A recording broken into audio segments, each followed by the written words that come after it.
బైబిల్లో కీర్తనలు 30 అధ్యాయం 11 భక్తుడు రాస్తూ, నా ప్రాణము మౌనంగా నుండక నిన్ను కీర్తించినట్లు నా అంగలార్పును నీవు నాట్యంగా మార్చి ఉన్నావు అని అంటాడు. అవును, దేవుడు మనం ఏడుస్తూ ఉంటే చూస్తూ ఊరుకోడు. మన దగ్గరకు వచ్చి మనల్ని ఓదార్చి నోటి నిండా నవ్వుతూ నింపుతాడు. మరి ఈరోజు మీరు దుఃఖంతో ఉన్నారా? అయితే వినండి, ఈరోజు దేవుడు మీతోనే మాట్లాడుతున్నాడు. మరి ఈ రోజును దేవుని వాక్యధ్యానంతో ప్రారంభిద్దామా?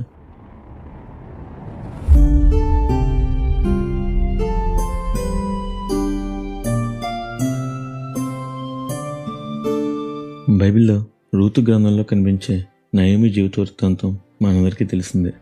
బెత్లెహేములో కరువు ఉంది అని మోయాబు దేశానికి వెళ్ళిన ఈమె కుటుంబంలో తన వారిని అందరినీ నయోమి పోగొట్టుకుంది. తన భర్త లేడు, తన కడుపున పుట్టిన 2 కుమారులు లేరు. నిజానికి అందరికంటే ఆ గ్రంథంలో ఎక్కువగా నష్టపోయింది నయోమినే.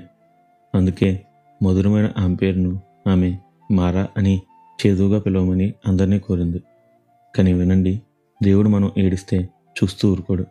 అసలు పోషకుడు అనేవాడే లేకుండా మూడుబారిన ఆమె జీవితాన్ని దేవుడు రూతు అనే తన మోయాబు కోడల ద్వారా ఆదుకున్నాడు. అవును, ఆమె ముసలితనమందు దేవుడు ఆమెకు పోషకునిగా ఓబేదు అనే మనవడిని దయచేశాడు. ఆమె అంగలార్పును నాట్యంగా మార్చాడు. దేవునికి స్తోత్రం. అవును, దేవుడు మన అంగలార్పును నాట్యంగా మార్చేవాడు. మరి ఇంకెందుకని అట్టి గొప్ప దేవుని సన్నిధిలో మన భారాలన్నీ విడిచిపెట్టి గొప్ప సమాధానాన్ని, పట్టరాని దీవెనలను కొనిపోకూడదు. అట్టి గొప్ప ధన్యత దేవుడు మనందరికీ దయచేయనుగాక.